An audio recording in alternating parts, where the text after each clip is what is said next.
ஒரு தட்டுல நல்லா சூடா ஆவி பறக்கிற சீரக சம்பா பிரியாணி. இதை அப்படியே கொஞ்சம் கற்பனை பண்ணி பாருங்க. அந்த வாசனையே அப்படியே உங்க மூக்க தொலைக்குதுல. அதை பார்த்த உடனே அதை சாப்பிடணும்னு ஒரு வெறி வருதுல.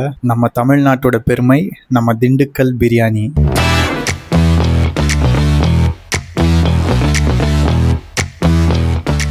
திண்டுக்கல் பிரியாணியோடைய முதல் ஸ்பெஷல் என்னன்னு பார்த்தீங்கன்னா, அவங்க யூஸ் பண்ணுற அந்த அரிசி தான். பாஸ்மதி அரிசி கிடையாது, இது நம்ம சீரக சம்பா அரிசி. அழகாக நல்லா சின்ன சின்னதாக மணக்க மணக்க இருக்கும். அந்த அரிசியோட ஒவ்வொரு பருக்கையும் நம்ம அந்த பிரியாணியில் ஆட் பண்ணுற அந்த மசாலாவை நல்லா இழுத்து வச்சுருக்கோம். அதுக்கப்புறம் பார்த்தீங்கன்னா, அந்த பிரியாணியில் நம்ம சேர்க்குற அந்த கறி தான். நம்ம சாப்பிடும் போது நாக்கில் பட்டதுமே அப்படியே வெண்ணெய் மாதிரி அந்த கறி கரைஞ்சி போகும். அந்த காரமும் அந்த மசாலாவுடைய வாசனையும் சேரும்போது பார்த்தீங்கன்னா அது வேற லெவலான ஒரு அனுபவமா இருக்கும் நமக்கு சாப்பிடும்போது. இதுல இன்னொரு ரகசியம் என்னன்னு பார்த்தீங்கன்னா, இதுல நம்ம சேர்க்கிற அந்த குட்டி குட்டி மசாலாக்கள் தான். பட்டை, கிராம்பு, ஏலக்காய், இதை எல்லாத்தையும் அதனுடைய சரியான பதத்தில் நம்ம வறுத்து அதை அரைக்கும் போது 10 வீட்டு தள்ளி இருக்கிறவங்களுக்கு கூட இந்த வாசனை அவங்க மூக்க தொலைக்கும். அந்த பிரியாணியை நம்ம கையால் ஒரு வாய் எடுத்து நம்ம சாப்பிடும் போது பார்த்தீங்கன்னா, அந்த மசாலாவுடைய அருமையான அந்த சுவையும் நல்ல ஜூஸியான வாயில் வைக்கும் போதே கரையக்கூடிய தன்மையில் இருக்கக்கூடிய அந்த கறியும் இது எல்லாமே சேர்ந்து